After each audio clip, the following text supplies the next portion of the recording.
সকলকেই স্বাগত এবং শুভেচ্ছা জানাই। আজ যুগাবতার পরমহংস শ্রী শ্রী রামকৃষ্ণ দেবের 190তম শুভ আবির্ভাব জন্মতিথি। শ্রী শ্রী ঠাকুরের পাদপদ্মে শতকোটি ভূমিষ্ঠ প্রণাম জানাই। যুগে যুগে কালে কালে লোক উদ্ধার করতে ঈশ্বরের অবতরণ ঘটে। সমাজ যখন আত্মবিস্মৃত হয়ে বিভ্রান্তির পথে ছোটে, কল্যাণ অকল্যাণ, শ্রেয় অশ্রেয়ের পার্থক্য হারায়, তখনই ঈশ্বরকে নেমে আসতে হয় আলোর মশাল ধরে অন্ধকার যুগকে পথ দেখাতে। সময়সীমা পার হলেই লোকলোচন থেকে অন্তর্হিত হতে হয় তাকে, কিন্তু লোক মানুষে যে শুভ শক্তির বীজ বপন করে যান তা সমকাল ও সমদূরবর্তীকাল পর্যন্ত অন্ন যোগায়। এমনই এক যুগসন্ধিকালে শ্রী শ্রী ঠাকুর রামকৃষ্ণ ও শ্রী শ্রী মা সারদা দেবীর পূর্ণ আবির্ভাব ঘটেছিল। অন্ধকারে পথ দেখাতে দীপশিখা জ্বালাতে থাকে গৃহকোণ বা দেহলিতে, তার আলোকরেখা বহুদূর পর্যন্ত বিস্তৃত হয়। তাই বাংলাদেশের ক্ষুদ্রগ্রাম কামারপুকুর এবং জয়রামবাটি থেকে বিচ্ছুরিত আলোকধারা পৃথিবী প্লাবিত করে। আশ্চর্য এক সমন্বয় মন্ত্র তারা যুগকে দিলেন, কালকে দিলেন, পৃথিবীকে দিলেন, আর দিলেন অফুরন্ত ভালোবাসা। জ্ঞানী পণ্ডিত, ত্যাগী বৈরাগী, ভক্ত শরণাগত, আবার মূর্খ অজ্ঞানী পাপী তাপী, সকলের জন্যই রয়েছে তার ভালোবাসার ভাড়ার দুহাত করে খোলা। সেই অফুরন্ত ভালোবাসার সুনিবিড় সিঘ্ন ছায়ায় এসে বলতে পারলে শান্তি আসে, সান্ত্বনা আসে, আর ভরসা আসে। আমরা গৃহহীন নই, আমাদের একটি আশ্রয় আছে। এহেন এক যুগপুরুষ ও তার সহধর্মিণী কৃপা করুণার প্রতিমূর্তি মা সারদা এবং শ্রী শ্রী ঠাকুরের লীলা সহচরগণ আবির্ভূত হয়েছে সময়ের অবক্ষয়ী দুর্বল সমাজ, অসহায় দীন দরিদ্র, পাপী তাপী, দিশাহীন মানুষদের উদ্ধার করতে এলেন। শ্রীরামকৃষ্ণ তার প্রেমময় লীলার মাধ্যমে সমাজের বিরুদ্ধে বিদ্রোহ করলেন এবং অস্থির লক্ষ্যহীন যুগ সংকটে মানুষকে দিয়ে গেলেন সঠিক সমাধান। তিনি বিদ্রোহ করছিলেন সমাজের বিরুদ্ধে। বিদ্বান, বুদ্ধিমান, বুদ্ধিজীবীরা যেভাবে সমাজকে চালনা করছিলেন আর সাধারণ মানুষ অনুসরণ করছিল তার বিরুদ্ধে প্রতিবাদ করে এক নতুন সভ্যতা ও সংস্কৃতির পথ তিনি দেখালেন। তার যে সাবধান বাণী ছিল তা থেকে সামান্য কয়েকটি তুলে দেখা যাক আজকের যুগে শ্রীরামকৃষ্ণের প্রাসঙ্গিকতা। তার প্রথম বিদ্রোহ চালকলা বাঁধা বিদ্যার বিরুদ্ধে।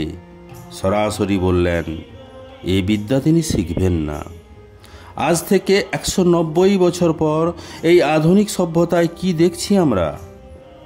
ছাত্ররা পড়াশোনা করে বড় হয়ে অর্থ উপার্জনের দিকে তাকিয়ে যে লাইনে পড়লে বেশি টাকা রোজগার হবে সেই লাইনেই বেশি ভিড়। আর বড় হয়ে সে তার বিদ্যার প্রয়োগ করছে ওই এক উদ্দেশ্যে, টাকা, আরও টাকা, আরও টাকা। এর পরিণাম উচ্চশিক্ষিত ম্যানেজার আত্মসমর্পণ করে মুনাফালোভী ব্যবসায়ীর কাছে। সাংবাদিক আপোস করছে সরকারি বিজ্ঞাপন পাওয়ার জন্য।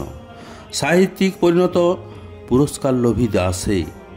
বিজ্ঞানী ব্যস্ত মারণাস্ত্র আবিষ্কারে। শিল্পী চাইছে রাজ্যসভার টিকিট পেতে। আর এভাবেই সমাজের বিবেক মাথা নত করে ধনীর সামনে, মন্ত্রীর কাছে। শ্রীরামকৃষ্ণের দ্বিতীয় বিদ্রোহ কামকাঞ্চনের বিরুদ্ধে। কামনা বাসনা আর কাঞ্চন কেবল সোনা নয়, আকর্ষক পণ্য। আজ পণ্য প্রাচুর্যের যুগে আমাদের সব চাই, এমনকি অপ্রয়োজনীয় বস্তুও চাই। ইটালির টালি, মডুলার কিচেন, বিদেশি গাড়ি, অতিরিক্ত ফ্ল্যাট। আমরা বুঝি না যে পণ্যের আসল দাম, প্রকৃত মূল্য তো আমাদের মনে। কামনা বাড়লে পণ্যের দামও আমাদের কাছে বেড়ে যায়। পণ্যের দাম নির্ভর করে আমাদের কামনার উপর। আইনস্টাইনের কাছে কোনো দাম নেই ডায়মন্ড নেকলেসের। ফিল্ম স্টার বোঝে না কোয়ান্টাম থিওরির মূল্য। আমাদের 10 জোড়া জুতো চাই, 1000 টাকার ভ্যানিটি ব্যাগ চাই, যে শহরেই বেড়াতে যাই সেখানেই শপিং করি, দরকার না থাকলেও। শ্রীরামকৃষ্ণের তৃতীয় বিদ্রোহ। বাবু সাজতে পারবো না। বাবু অর্থাৎ স্ট্যাটাস, যা দেখে লোকেদের মুগ্ধ করা যায়। সমাজে আমি একজন কেউ কটা তা প্রমাণ করতে পারি। কথা বলি নিজের পাণ্ডিত্য দেখাতে, কাপড় পরি স্টাইল দেখাতে, নামের শেষে নিজের ডেজিগনেশনটা বলতে ভুলি না। সবসময় ব্যস্ত থাকি এ প্রমাণ করতে যে আমি এক বিশেষ ব্যক্তি। মুখোশের পর মুখোশ, এর পরেও মুখোশ, আরও মুখোশ। এভাবে কখন যেন আসল মুখটা হারিয়ে যায়, নিজের কান্নার শব্দও আর শুনতে পাই না। এভাবেই শ্রীরামকৃষ্ণ নিজের ভাষায় ধর্মীয় প্রতিশব্দে যুগ সংকট নিয়ে সতর্ক করে গেলেন, ভবিষ্যৎ সভ্যতার দিক নির্দেশ করে গেলেন। আজ শ্রী শ্রী ঠাকুরের শুভ আবির্ভাব তিথিতে তার শ্রীচরণে অযুত প্রণাম জানিয়ে বলি, হে প্রভু, আমাদের জ্ঞান ভক্তি মনুষ্যত্ব দান করো। আমরা তোমার শ্রীচরণে শরণাগত। কৃপা করে তোমার শ্রীচরণে আশ্রয় দাও, আমাদের চৈতন্য দাও।